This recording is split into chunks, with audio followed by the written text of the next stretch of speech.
Hi, I'm makeup artist Justin Tyme. Welcome back to Make Up Your Mind TV and this week's episode of Beauty News. Before we start, make sure to hit the like and subscribe button and be sure to follow Make Up Your Mind TV on Instagram at Make Up Your Mind TV. Let's get into it. So last weekend was the Super Bowl, and the halftime show featured J-Lo collaborating with Shakira.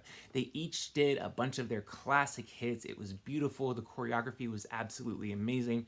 J-Lo looked stunning. She was so clearly the queen of the entire Super Bowl. Her hair was done by Chris Appleton, her regular hairstylist. Definitely follow him on Instagram. It was just a beautiful, flowing, gorgeous mane of hair that maintained, it was a lot of hair, but it definitely maintained its volume, its bounce. It never looked heavy. It was absolutely incredible. JLo's makeup was, of course, done by the one and only Scott Barnes, at Scott Barnes. Definitely follow him on Instagram as well. It was a sultry, beautiful, smoky eye. All of the colors that he incorporated into it were echoed in her outfits and all of her changes throughout the performance. It was just absolutely beautiful. I love it when the makeup reflects the clothes instead of distracting from the clothes. It creates the entire fantasy for the performance. So the BAFTAs were last weekend, everybody's favorite British acting award show.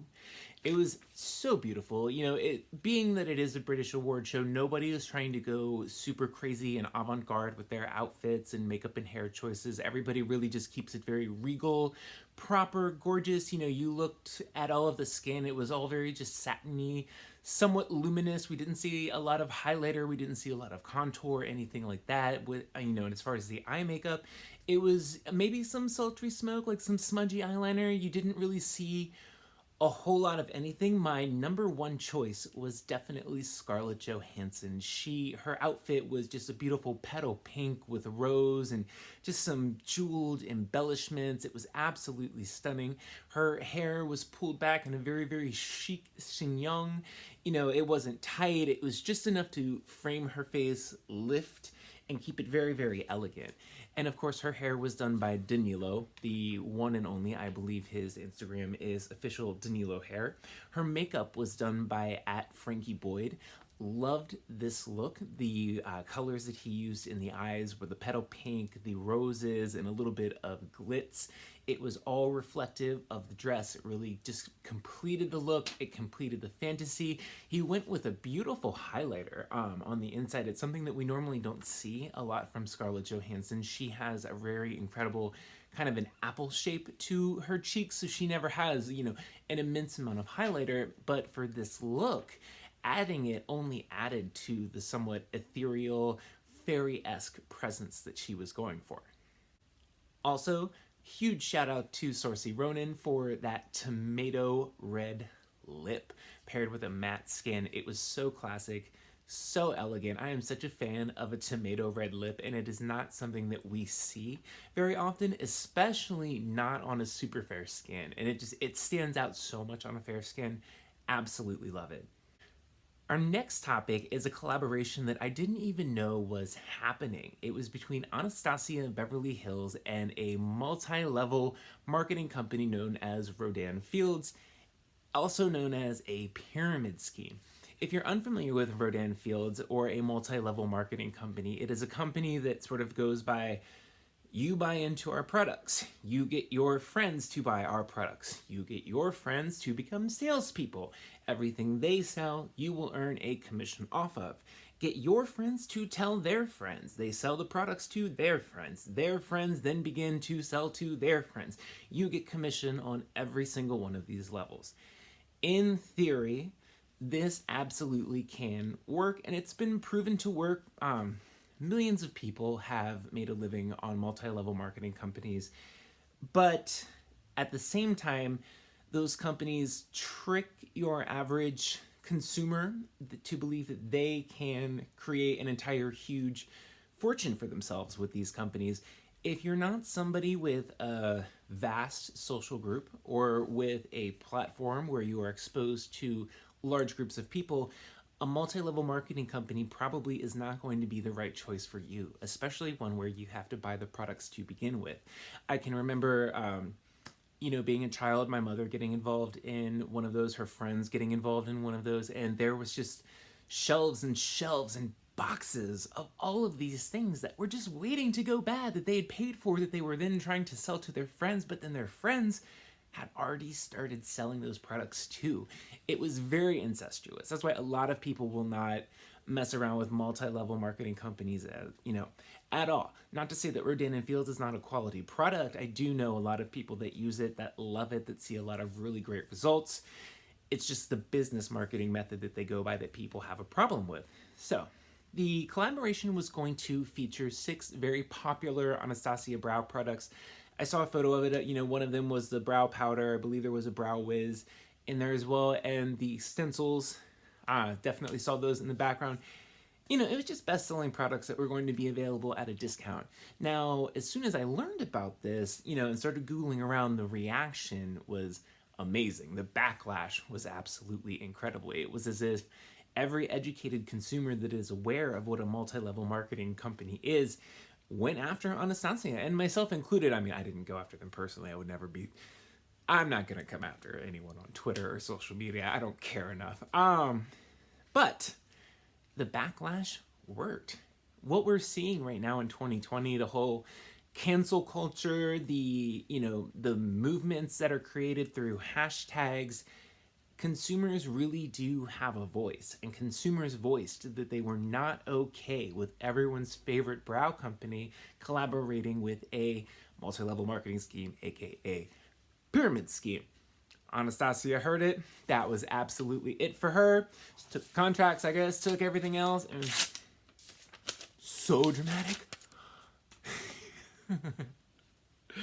I don't know. I mean, out of all the different companies Anastasia could have chosen to collaborate with, my company Advocate included, why choose Rodan & Fields? I mean, that had to be a very lucrative deal that Rodan put up to them. That's pretty much the only explanation that I can think of.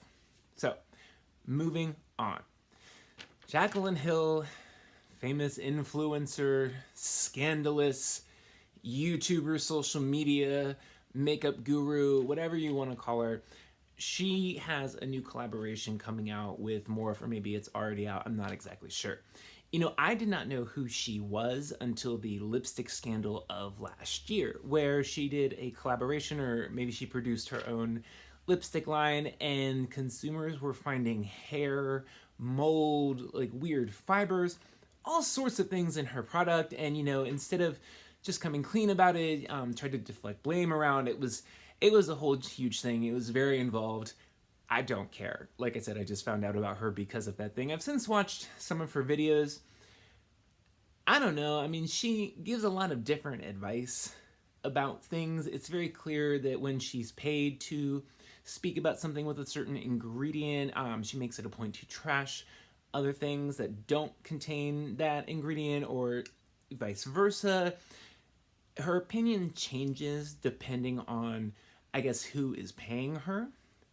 That is something that I deeply have a problem with, because when you start to watch her videos in coordination with each other, and this is not anything new, there are actually supercuts of her contradicting herself on YouTube. They're very funny to watch.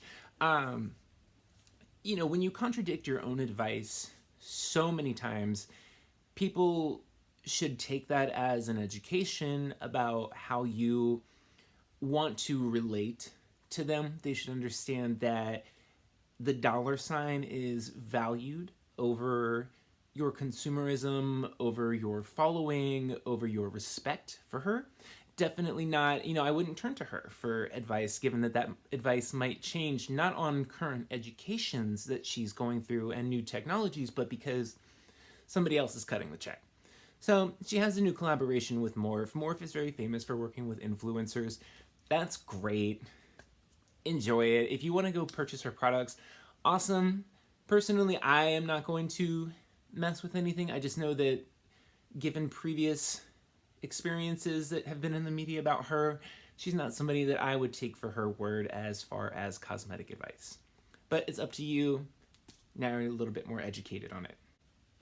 And the final topic of beauty news this week is the Diva Curl scandal. If you're unfamiliar with Diva Curl, they have been on the rise for some time now as the leader in curly hair styling and, shampooing, conditioning products. They operate on a co-wash or no poo, meaning that for curly hair they recommend not actually shampooing the hair because it strips the hair and can actually be quite damaging. Any person with curly hair will tell you that they do need to use a specific curly hair shampoo and conditioning regimen as well as mask. The follicle is just different than somebody that has straight hair. Our hair is completely different. We're going to use different products. I will say, as a makeup artist and a hairstylist, I have had Diva Curl in my kit for a long time. Then something flashed across my screen this week that was kind of alarming. There are several class action lawsuits out against Diva Curl. These are from users claiming that the products has made their hair fall out. Upon further investigation, reading a BuzzFeed article, as well as looking at various YouTube videos, almost all of the influencers that they worked with have now stopped endorsing their products, as well as telling their followers to not use the product. People, especially women with long curly hair, are pulling back their locks to show thinness, and then with side-by-side videos and pictures of what their hair used to look like. This is absolutely crazy. It's an epidemic. I noticed a very good friend of mine had posted about it on social media, so I took it upon myself to interview her and speak to her about what her experience has been. The word devastating in all capital letters was the first two messages that came across in the text, followed by that she's been using the product for 5 years, not just the no poo shampoo that is currently kind of spotlighted in the lawsuit, but all of their products. Within a few months, she started to notice a huge percentage loss in her hair, as well as her curls beginning to fall and straighten. If you're a curly haired person, you definitely don't want that to happen to your curls, as it might be difficult to get them back. She had been using them for about 5 years, consulting with the dermatologist, scalp issues developed, never once thinking that it was the shampoo that was actually designed for her curly hair that was the culprit in making her hair fall out. What? No. So, Diva Curl, it's, like I said, it's been around for a while. It had major influencer support, and pretty much everyone that has shown its support has since retracted all positive statements about it and has just denounced the line completely. If you want to get more into the science about what is actually happening, I strongly suggest you Google "dermatologist reacts to Diva Curl scandal." It's a video that is posted by a young woman named Dr. Dre. She really goes into the science of the no poo system, how buildup happens, how bacteria happens. It's about a 22-minute video, and it is very, very sciencey. So if you're somebody that is not particularly into the science, maybe just watch the first couple minutes of it. She goes over it broadly and then gets into more vast detail as she goes on. I am here for the science. I want to hear everything about it. It's always going to be a learning experience for me. I can't wait to watch more of her videos. I love it when people know what they're talking about. They're decisive, and they really are able to communicate the science and information that they know in a way that the average person, including myself, will be able to understand it and relate to it. So, Diva Curl, waiting for the responses, waiting for the products to change, waiting to just see what happens next. Is this going to be the end of Diva Curl? Make sure to leave comments in the comment section. I would love to hear what anyone would have to say. That also includes the Make Up Your Mind TV Instagram. So, I hope you've enjoyed this week's Make Up Your Mind TV beauty news. Tomorrow night is the Oscars, so expect a full red carpet coverage video coming later on this week. Thank you so much for watching. Be sure to follow Make Up Your Mind TV on Instagram at Make Up Your Mind TV, and you can follow myself at Justin Tyme Art. Thank you so much for watching. Have a great day.